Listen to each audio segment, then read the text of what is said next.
Hey guys, it's Bella, and welcome to the first reading wrap-up of this year.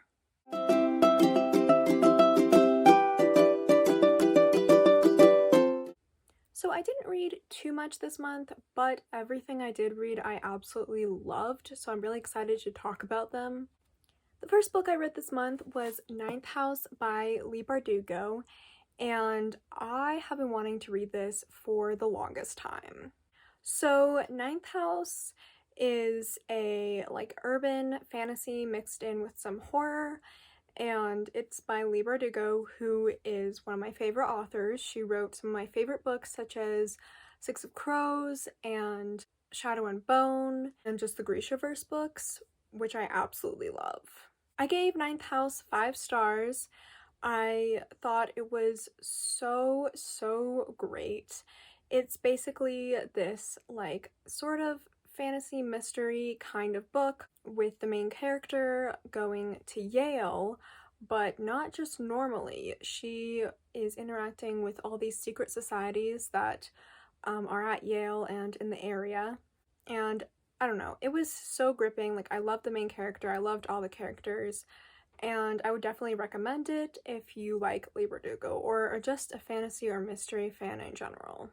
The next book I read this month was also a book that I had been wanting to read for a while because I heard really good things about it, and that was The Seven Husbands of Evelyn Hugo. I'd heard really good things about this book, and I was so excited to read it, and I was so glad that I did because it was amazing. It had such good bi-representation, and I loved Evelyn. She was such a great, flawed main character. I did give this book 5 stars.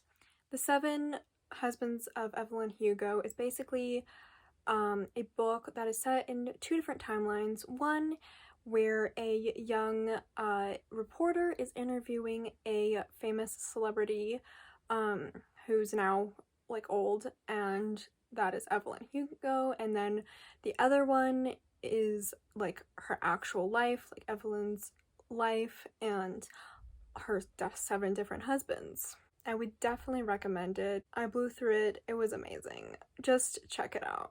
The next book I read this month was For School, and it was The Things They Carried, which is a war story about Vietnam. I'm not really going to talk about it because, as you know, I don't really rate or talk about the books I read for school on this channel, but just wanted to let you know that I did read it.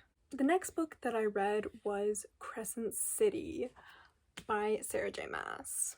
Now, Crescent City is one of my favorite books of all time. I love it so much, but I'm not going to talk about it for too long because I am going to do a whole long video on it before the second book comes out.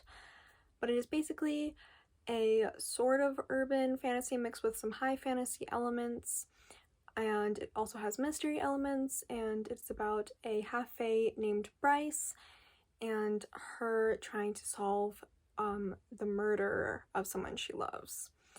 And there's romance, there's tension, there's a bunch of different characters. Bryce is the love of my life. But again, I'm going to be talking about this book so much more in my video that will be coming out before February 15th, which is when the second book of Crescent City comes out. But yeah, I just love this book. 5 out of 5 stars. It's amazing.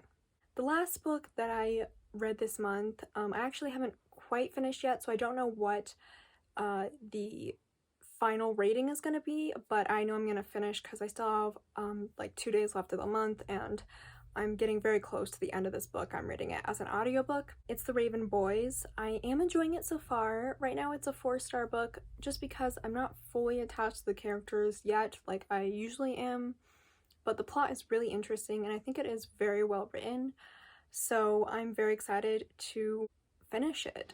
And I'm actually going to be doing a vlog on it so you can hear all of my thoughts on the details of the book then.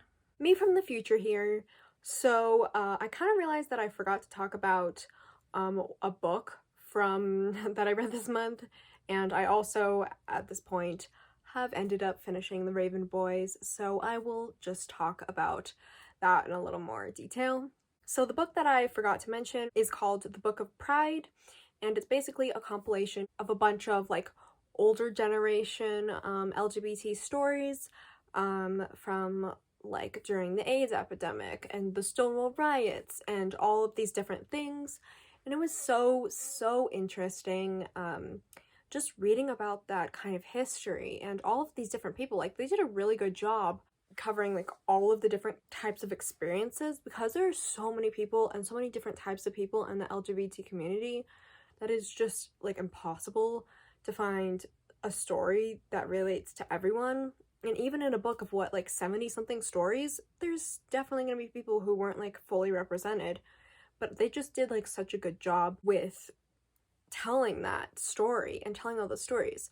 I forget the company that runs it. I'll put it up on the screen because I know that they have a website where the guy that runs the company and who wrote the book has put all of the people that they interviewed and all of the different stories on the website, because obviously they couldn't include all of them in the book, but they're all on that website. I haven't really checked it out. I don't know what the website's like, but I will put the company name on the screen just so that if you guys want to check that out, you can.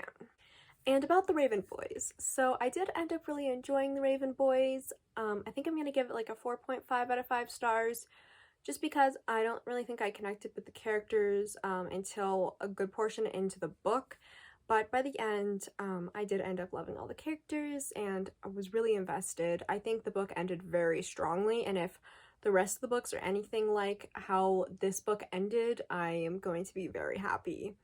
But the Raven Boys is basically a urban fantasy sort of, it has some like horror elements in it too, which I was really surprised by. But yeah, it has mostly fantasy, like some horror elements, and it's set in a small town in Virginia, I believe it is. It's somewhere in the South.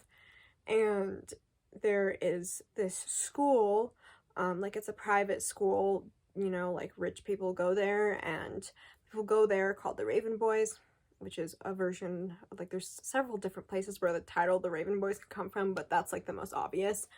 And then a group of boys goes there that is searching for this ley line that has a bunch of like things occurring on it. And then there's this girl named Blue who lives in a psychic family, and she eventually obviously meets up with them, and they go on adventures and stuff trying to figure out all the mysteries of this town and these ley lines. So yeah, it's really good. I would definitely recommend if you like urban fantasy or any of that kind of stuff, and I'm really excited to keep reading. As I said, I'm going to be vlogging, so if you want to see like my reactions to everything, I currently just finished the first portion of my vlog. The vlog will probably not be out for a while because I am encompassing all of the books in the Raven Boy, or the Raven Cycle is what the series is called, into that vlog. So it's probably not going to be out for a while, but just if you are seeing this when it is out, make sure to check that out. Alright, let's get back to me from the past. I know this is a short video, but thank you guys so much for watching. I hope you guys enjoyed all the books that you read this month. Make sure to like, subscribe, and turn on those post notifications. Bye!